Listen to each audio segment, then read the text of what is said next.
This is not a drill. Repeat, this is not a drill. Shall we begin?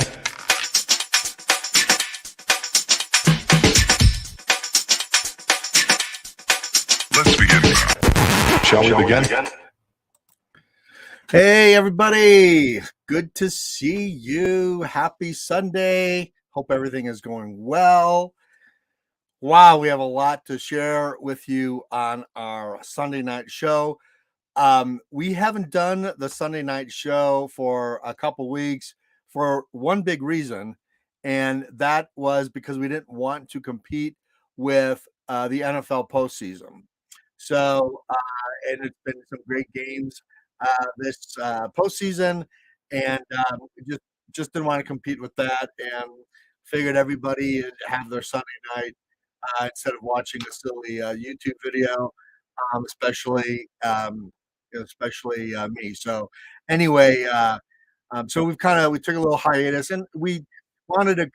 I personally wanted to kind of think about moving forward with this nomadic idea and the show. We have a lot going on right now in our lives, and so I wanted to come in and at least talk about it. Good to see everybody. I see New Horizons is here. That's awesome. Good to see you guys. I miss. Oh, that's very much. I miss your live stream. That's really nice. That's awesome. Thank you guys so much. Um, I want to get something. I just kind of want to get this off the plate really, really quickly. We have some friends. Um, their YouTube channel is Downsizing Makes Sense. That's Larry and Alice that run that channel. They went full time last year. Um, they're having some issues. Larry is in the hospital right now. He's okay, but he's battling some things. And so, if you want to go over there and just kind of wish them well, and just kind of send your thoughts to them and say, "Hey, man, we're thinking about you, and good luck." They are a fantastic couple. Larry puts a lot of work into his YouTube channels, a lot more than I do for sure, and he's certainly a really good guy, and so wish them we really wish them the best. So we're going to take questions too today, so just shoot them out. If you want to put a question in front so I can see it. I'm just doing a one man show tonight, but we have a lot. We have a lot to talk about. New Horizons asked us, "Are you both still working out that one place by the national park?" Well, one of us is. One of us is working there. We'll kind of give you an update on that whole issue too. So yeah, welcome to the show. Good to see everybody. I've missed kind of coming to live and you know, um, just kind of hanging out with everybody. So here we go. Um, we got to kind of like the sun has just started to set, so my lighting is going to change, and so it's going to probably get a little bit darker in here or a little bit lighter. Hopefully, the LED light doesn't blind everybody. So let's get kind of started with what's going on and channel updates and life updates and just kind of have a good old fashioned chat. So I guess the first thing I want to talk about is that I did a video 2 videos ago, I think about our oil pan or our van completely broke down in a bad way, not even a good way, in a bad way. Worst case scenario. And we talked a little bit about the truth and the uncensored truth about the RV lifestyle and the nomadic lifestyle and what kind of happens to you on the road. Ariane and I have man, I mean, we have been uprooted, turned inside out, turned upside down in the last 6 months as far as what we planned our life to be on the road versus the opportunity that came, and then the major breakdown with the van. So we'll kind of start with the van first, and go ahead and ask questions. I mean, I can take your questions. I'm looking at them right here, so there might be a little bit of a time delay, but go ahead and ask as we talk. I'd love to hear where you guys are at and say hello. Um, and yeah, at least say hello so I can see everybody. Okay, so New Horizons. I just heard about. Larry from RV Underway. Yeah, I'm glad he said something.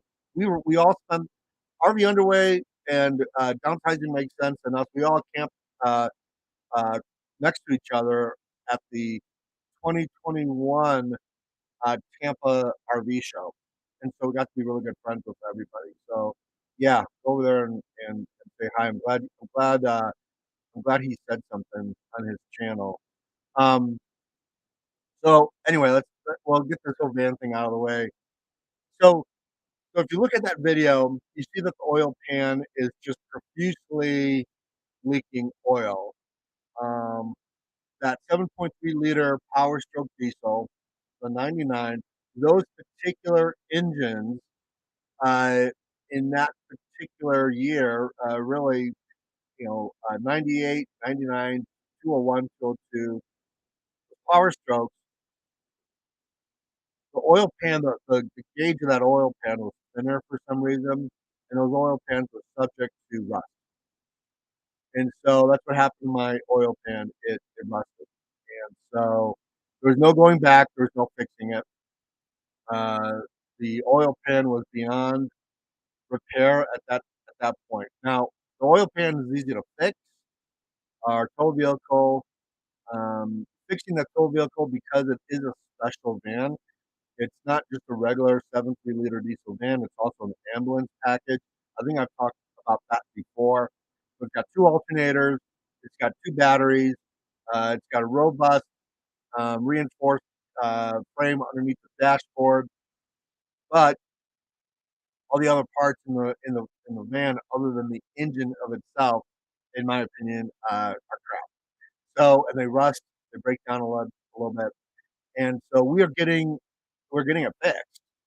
And but to get to the oil pan, you have to take the engine out of the van. You can't jack it up. You have to take the engine out, and the engine because it sits back. Of course, the van has a small hood, right?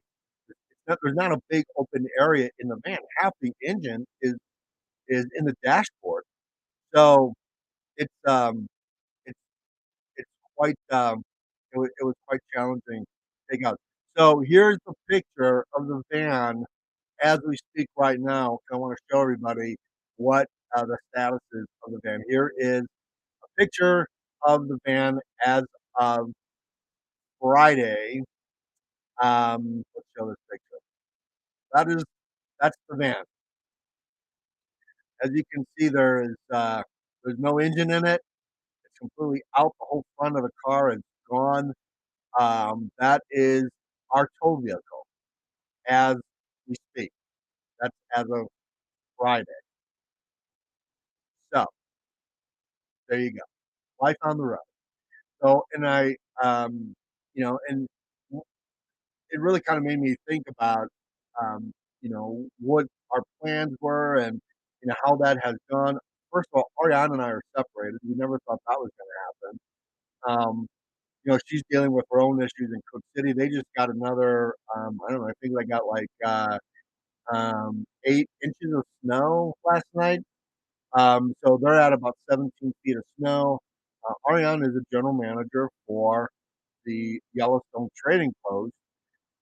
And hopefully soon, we're going to have an announcement that if you want to work in Cook City and be a part of Yellowstone this summer, we might have an opportunity for some nomads to be able to do that. She's the general manager. She's the one who hires everybody. And there is RV capability with full hookups in 2 or 3 spots in and around the Yellowstone Trading Post. Full hookups. We're talking about 30 amp, 50 amp, a dump, and water. So keep your eyes open because we may be announcing that soon. She's done the whole store. She's done all the inventory on the store. Yeah, they're renovating the store, and so she's up there. I was supposed to be up there right now, but the van has been in the shop for a month, so that's what we're dealing with. So it is what it is. I'm in Sedona at an RV park. And it is what it is. You can't really do anything about it. What are you going to do? Um, the question is, and I would pose this question to everybody here watching it, is that when you have a used tow vehicle, it's not a brand new car, truck, maybe it's in the mid 2000s, you know, maybe it's even a 2010. When it breaks down, is it economical feasible right now, given that the economy seems to be a seller's market? New cars are very thin in inventory, and the used car market has exploded in price. Don't you think putting $3,000, which is a lot of money, it's a lot of money, $3,000 to fix a used car is cheaper than going into debt and buying a new used car for 20 grand? You don't know what you're getting. 'Cause I would imagine right now, if you bought a 2010 GMC truck, Ford truck, anything with a four-wheel drive with even 150, 170,000 miles, I would probably say maybe 150,000. I'm going to say you're probably spending 18 to $20,000 for that, especially if it's a four-wheel drive. So at some point in time, you have to ask yourself, well, you know, is that worth going into debt for, or is it just bite the bullet, spend the 3 grand, get the car fixed, and then decide what you're going to do. Because that van's going to be, it's going to have a whole lot of new parts in there. It's going to have, we've got a new alternator in there. It's going to have a new, going to have a new belt. It's got new tires on it. It has a new radiator. It's going to have a new oil pan in it. All the lifters are going to be tightened up.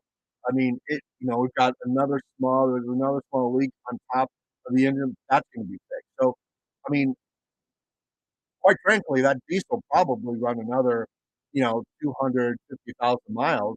You won't have to put any money into it. So, yeah, I mean, that's the question I would ask everybody. Sarah Rose, hey, Sarah, good to see you. She said, yeah, worth it. Yeah, I agree. I think right now I've looked at some new used cars on the market. I cannot believe how expensive they are. I looked at a 2006. It was like a Chevy Tahoe. It had 170,000 miles on it. It was a four-wheel drive, and they wanted $12,000 for that car. 2006. So I don't know. I think fixing the van is worth it. And by the way, it's our backpacking van. It's our camper van. So half the time when we were in Yellowstone, I can't even tell you how many times we've camped in that van while we've been going to Airstream. We park the Airstream in Cook City. It's there, and then we can go into Yellowstone for 4 or 5 days and camp in the van, without having to tow the Airstream. So it certainly did fit our lifestyle, and which I think is so important, to figure out what your lifestyle is. And so that's one of the reasons why it's kind of hard to get rid of it. So New Horizons, um, we put a brand new motor in our GMC top kick because we couldn't find parts. With mechanic and brand new motor, it costs around $14,000, but it's worth it. Well, that's the thing. I mean, it's like right now you can buy a decent used car, for anything under. I mean, I don't know if you could buy a decent used car right now that could fit your towing needs for under $12,000. I don't think so. I mean, you might be able to buy it from you might be able to buy it from a third party, from somebody so at least you know a little bit about what you're getting. But there's so many used cars right now in these brand new car dealerships, Ford, Chevy. We've got three of them here. Um, I don't, I don't see a lot of I don't see a lot of new cars in there. A lot of most of them, I'd say 80-20. I'd say 80% of them are used. Where they get their cars, where are those cars, where those cars been. So I don't know. A New Horizon says We can't afford to replace our truck. The prices are getting ridiculous. Yeah, that's what we're talking about right now. Um, so yeah, that's where we're at with the van.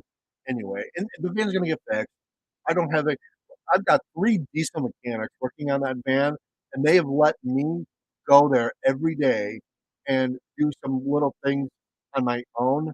Um, so I'm taking a product called 415. It's a big product for Airstream renovators. You enamel base the frame, so it never rusts. Again, you're basically putting an enamel on the frame. They're letting me rust coat the whole front of the van, and I rust coated the oil pan, the new oil pan. Not that I'm never going to have that van long enough for it to rust again, but it lets me sleep better at night. So I've been rust coating a bunch of different things, and 'cause I don't want anything else to break. I would imagine we're going to keep the van for a while, and it is what it is, right? I mean, life on the road isn't simple, and it's fun, but it's not simple, and it certainly isn't easy. There are always things that you are going to have to adapt to, and you're going to have to, kind of juck and jive, and you're going to have to figure things out because it doesn't just hand you this, rainbow unicorn type of life. And you know, even for people that are making, a decent wage on the road, it's still you know no money, no amount of money in the world. I guess I guess I guess if you were a millionaire, I would have already bought a new car. But at this point, I don't have a car. So, I can't get up to Montana and I would rent a car. I'd rent one, right? Well, 2 years ago you could rent a car and keep it for a week and it might be, $400. Well, it's like 1,400 $1,400. And they don't allow in some rentals for you to pick it up in one location and drop it off in the next. It's you pick it up there, you drop it off there. So, and I've got to get to Bozeman, Montana. So it's just one of those. It's just one of those things. So I won't look at. I won't. I don't want to. I don't want to sound like it's a whining or complaining, and that's not what it is at all. We're gonna work it out, and we're gonna fix it, and that's just life. That's just the way things go. You got to just figure things out. Um, and so I don't mean to come across negative. 'Cause we're gonna get it fixed. We're fine. Ariana's, she's loving spending winter up in Yellowstone. She's been able to see a whole lot of things and experience some really cool things. Um, I'm in, Sedona, Arizona, actually Cottonwood, Arizona, where today's temperature was like 65 degrees during the day. So, listen, life is not hard at all for us. It's just a matter of I think talking about the lifestyle in of itself and talking about, you know, um, the nomad lifestyle is, is a great life, but you better be prepared to be able to figure things out when things happen because it happens to everyone. I don't think the funny thing about it is I wish I could show you this right now is that the right next to me on the other side of my Airstream is a motorhome coach bus. Now, I would say that motorhome coach bus probably is around $350,000. It's nice. Got to know my neighbor real well. He's giving me a tour in it. It's nice. I mean, it's really nice.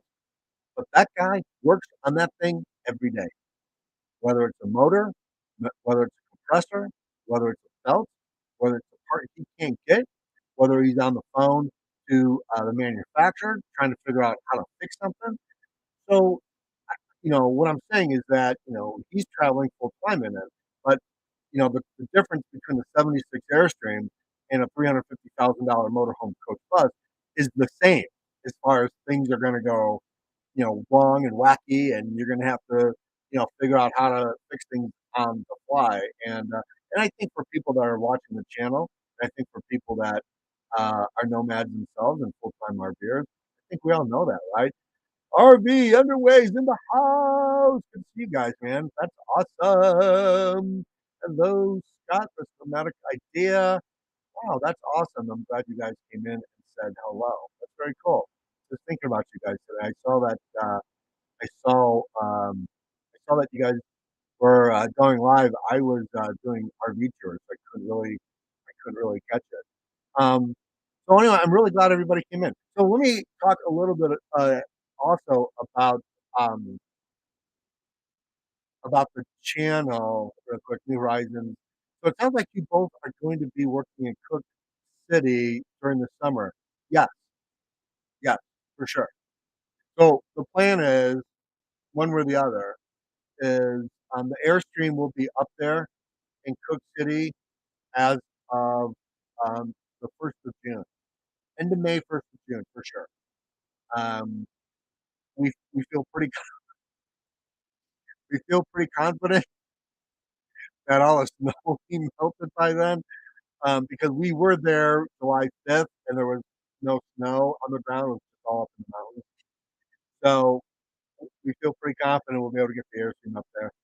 Um, I'm very familiar with Yellowstone at this point. I know every nook and cranny, every road, every trail. Um, so if you come up, and I hope you do, I hope you do come up to Cook City, Montana, and say hello. That includes everybody that watches this channel. Your first question is going to be, so where's the wildlife? I actually know where the wildlife is going to be, and you don't have to go into Yellowstone to look at it. So come and say hello. Um, so I was going to talk a little bit about the channel too, and I don't know how much longer I'm going to do this nomadic idea. Um, I've been going back and forth. The podcast is doing real well. The video stuff, I, I've never really been able to connect with an audience with our video stuff. And I don't know. I don't know what kind of videos I want to make or what um, our audience wants. Sometimes, I think we're more of a nomad kind of van life audience, because some of the videos I do more about like, you know, um, do it yourself gear, nomad gear, van life stuff does pretty well. Other videos don't do very well. And so I think I'm more of an audio guy at this point. Podcasting has done real well for us. I'm not really sure about the YouTube stuff anymore. So I'd love to hear your thoughts on that. I guess I'm asking for help on, what for people that want to watch, for people that are watching the replay right now, in the next few days, you know, when you come onto YouTube, what kind of content do you want to watch as far as full time travel? You know, the podcast is doing fairly well, although I have a hard time. I go back and forth with that.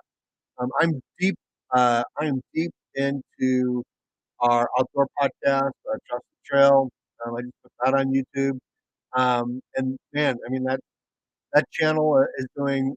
We've had it on there for 1 month, and we've taken more subscribers in 1 month on a new channel than the Nomadic Idea does. So I don't know. I go back and forth on that, and how you want to do that.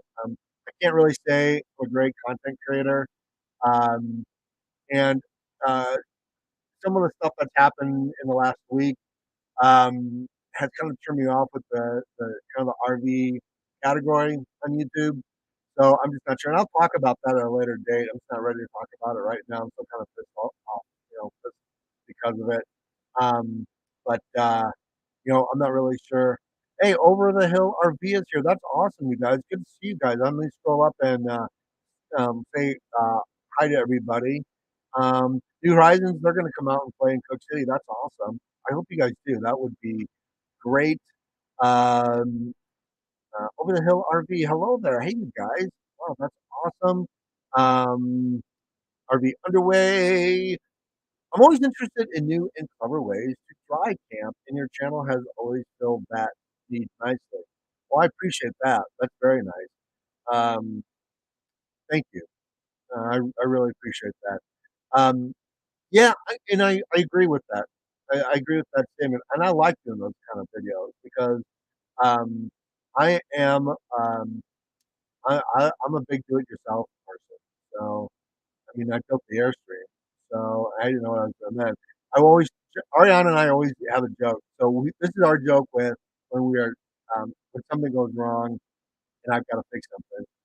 We say if you are a full-time traveler or full-time nomad, full-time RVer, you're either going to be a MacGyver or you're going to be a McSpender.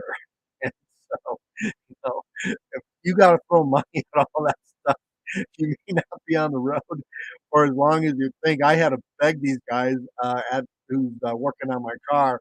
I had to beg them to come and let me help to save time and labor and just try to get the job done.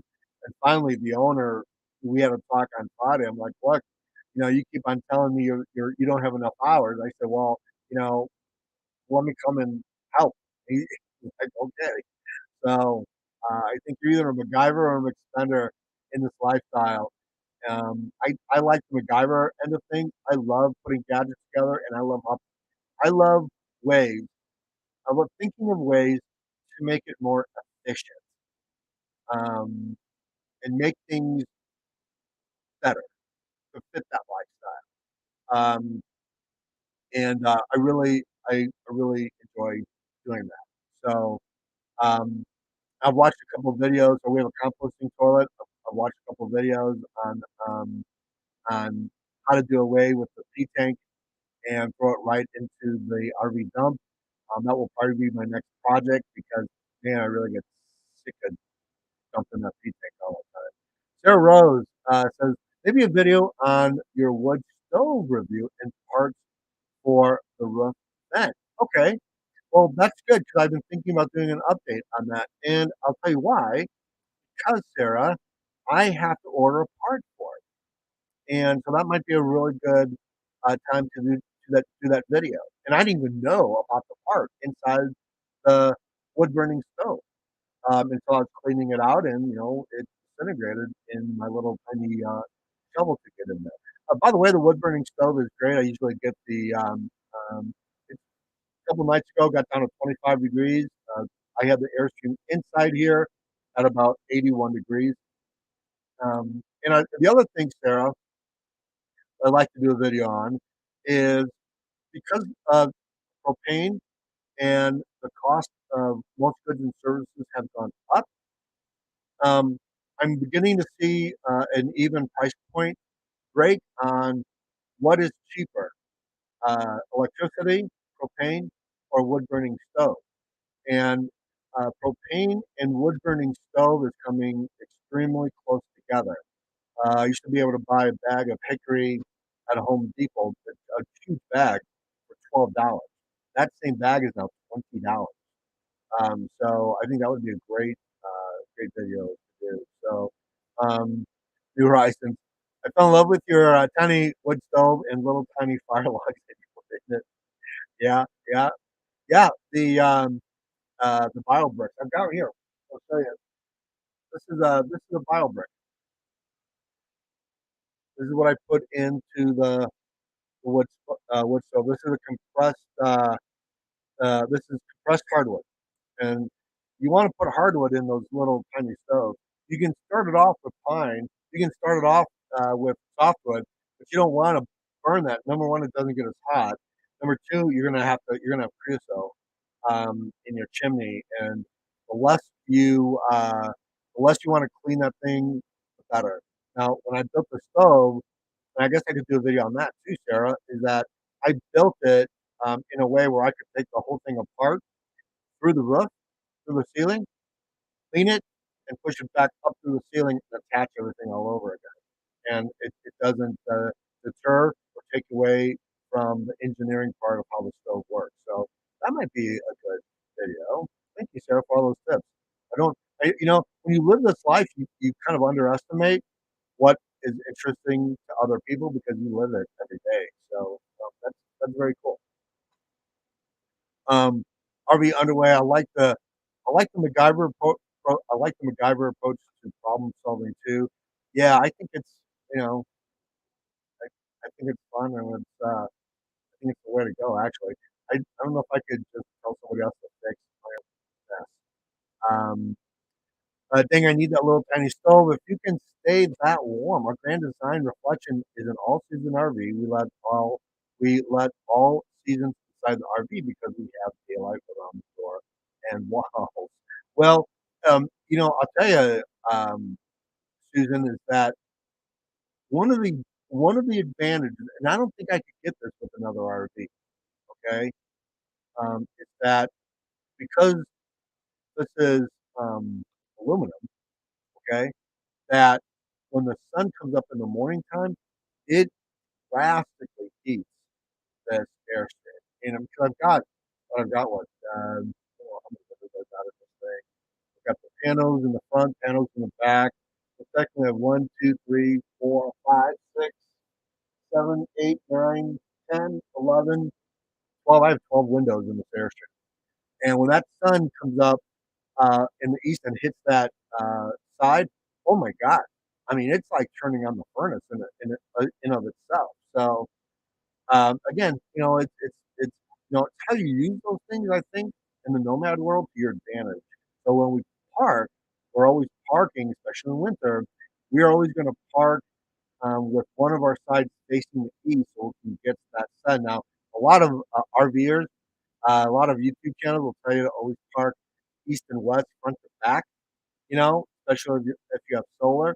But that's not always the case if you have, especially if you have a vintage trailer like we have, and especially with an Airstream in cold weather, you want that sun to hit the flat side of your RV because it's gonna warm it up, and it's gonna conduct all that heat. There's oftentimes I'll wake up in the wintertime and it's been as cold as like 47, 45 degrees inside the Airstream. And when that sun comes up, by the time I've made coffee, walked Dino out, come back to the Airstream, maybe it's 30 minutes later. Uh, this Airstream is pushing 60 degrees. That's how quick this thing warms up. I mean, it's fast enough. Of course, the downside is summer. So, you it's always one thing after that you gotta worry about. In the summer, we bake like sugar cookies. So, you know, our bodies are like dough. We just get puffy and blow up, and we're like sugar cookies. So, RV Underway, um, that's a product feature, Susan. You paid extra for the added. Very, very good. Very, very good. I know Grand Design me not, or told me not to tell everyone because everyone will want that special ventilation. Yeah, very good. Very, very, very good. So anyway, I, yeah, we're still having fun. Ariane's having a blast up there. I'm really jealous because I have so much winter gear. I used to do a lot of backpacking and high elevation climates, and I have a lot of alpine professional gear, and so I've been watching some of these YouTube videos lately on these guys that are like extreme winter camping, and man, the technology that's out there right now, as far as Sarah, you talk about a wood burning stove. Man, have they really created some awesome folding wood burning stoves or tents that are super lightweight. And God, I would love to be out there right now, camping in camping in all that snow. It's just I love that kind of stuff. So we'll kind of see where all that goes. So Susan, she goes, when will you be back in Cook City? Well, um, so Ariane's contract with them is all the way through 2022 through October. And I will be up there as soon as I get the van fixed. I'm going to go up there anyway.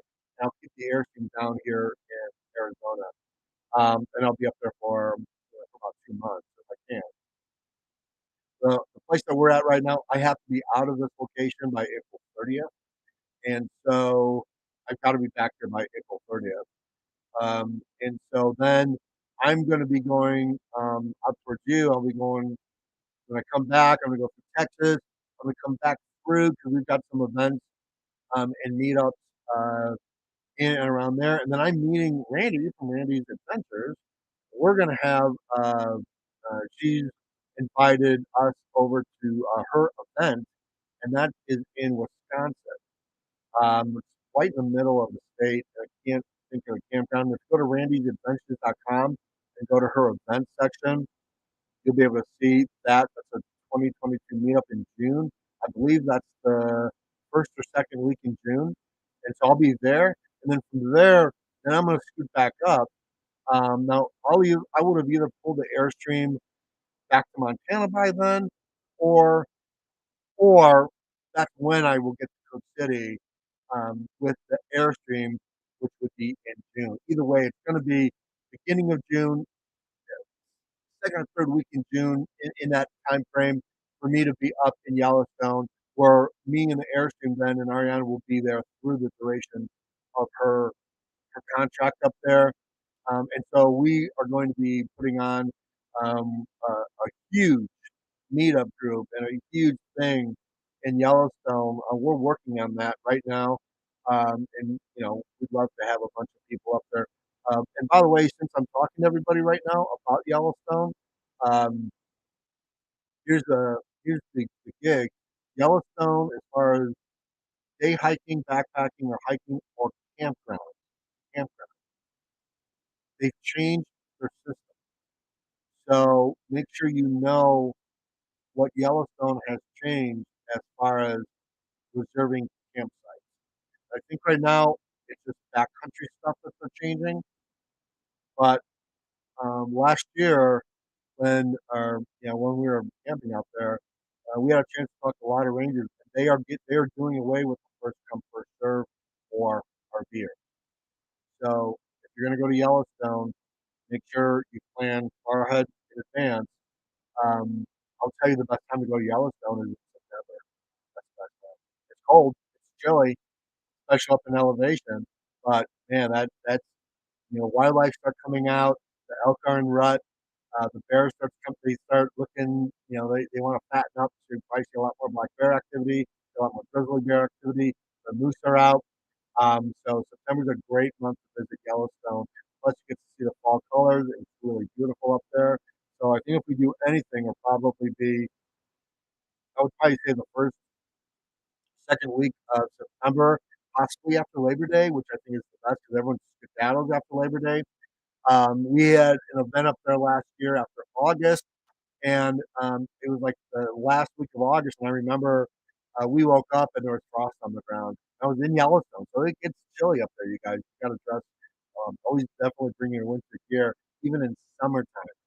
You want to bring a puffy jacket on something to keep warm in up there for sure. But yeah, I think that's what we're looking at. That's what we're working on. So we're going to be there. We know everybody there. We know all the hotel people in Cook City. We know at this point, Ariane is um, she's a local.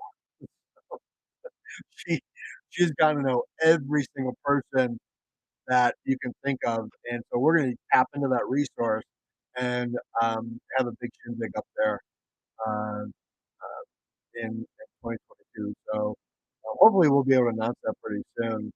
Soon I get this damn thing done and we know what we're going to do as far as moving on with the tow vehicle. We might have to. It's a very good chance we might have to. You know, uh, sell the van and get something a little bit nicer, a little bit better, and there's always a possibility of that. But that either way, the van being fixed, not being fixed, we don't care. We're going to still keep going. We're still going to hit the road no matter what. And then and continue to have fun like we're doing. So. Anyway, I wanted to come and just kind of share with you guys and talk to you guys. I've been done that for a while in football season. I won't be doing anything next week, obviously, because we have the Super Bowl, and I didn't really want to. I just didn't want to compete with the NFL. Those games, which have been awesome, by the way. If you watch any football at all, if you're any football fan, I'm always on the fence. Sometimes I get into it, sometimes I don't. Just kind of depend on what who's playing, who's in the game, blah blah blah. But man, this year I have watched the games and they have actually been really good. So it's kind of nice not to have to worry about just anything other than just watching a couple of football games. So anyway, you guys, thanks for coming in. Oh wait, Susan goes. Uh, uh, does it get really humid or hot in the summer months in Cook City? What are the temperatures like there? Okay, well that's a good question, Susan. There is no humidity in Cook City, none, zero. The temperatures in August, I would venture to say can be anywhere from 80 degrees, which is a very short-lived time. It's not 80 degrees for like a week. It might be 80 degrees for a couple of days, if that. But most of the time, the temperature is going to be in the 70s, in the mid 70s, and the temps are probably going to be in the low 40s. And then once that's August, when September comes around and the leaves turn colors very quickly, you have about maybe 10 days worth of fall. And I mean, it goes from beautiful, brilliant colors to brown and that's it, follows over. And so that's about 10 days. And you can expect uh, temperatures to be in the 30s, even below freezing at night in early September. So, yeah, it's cool up there. No doubt about it. Cook City is a little less than 8,000 feet. Beartooth Highway that goes up through Road Lodge to Billings that goes up to 11,000 feet. You're in the mountains. Cook City is like, um, valley. So Yellowstone might be a little bit warmer because I think Yellowstone's at about 5,500 feet. But you're in a mountain range, and so you have a lot of wind. You have no kind of wind protection in Lamar Valley and Hayden Valley and some of the other areas. So the only way to keep warm in Yellowstone is to go sit by a geyser, um, which isn't even really that helpful. You're sucking in sulfur all the time. So that's you know that's those are your options. So thanks, Scott. Always enjoy your live streams. Hope it all works out with the tow vehicle. Thank you. Appreciate it. Please, brother, say hello to Ariane. I will. Petrucci joined us. Hey, Petrucci. Due to the dry climate, all temps feel warmer than the degrees read. Well, Ariane, it's about time we got here. I was just kind of going to close up. We've been going on for about 15 minutes. So give everybody their Sunday night and let them enjoy their weekend. So, all right, you guys, I'm going to end the stream. Appreciate it. Uh, thank you guys, everyone for coming in. I just wanted to say hello to our community, and I did get a lot of emails and chats with the tow vehicle. I really do appreciate it. You guys have been great. Thank you for all the support. In that video, I asked, give me some of your worst case scenarios that you've had with your tow vehicle, and people responded. And sometimes I don't, if this is just a little tiny bump, get this over with, and we'll be back on the road doing what we do. Um, it is what it is. So, all right, you guys, good night. Have a great weekend, and we will see you. We'll see you next time we go live, probably in a couple weeks. Talk to you later, guys. Peace out. Thanks, everybody.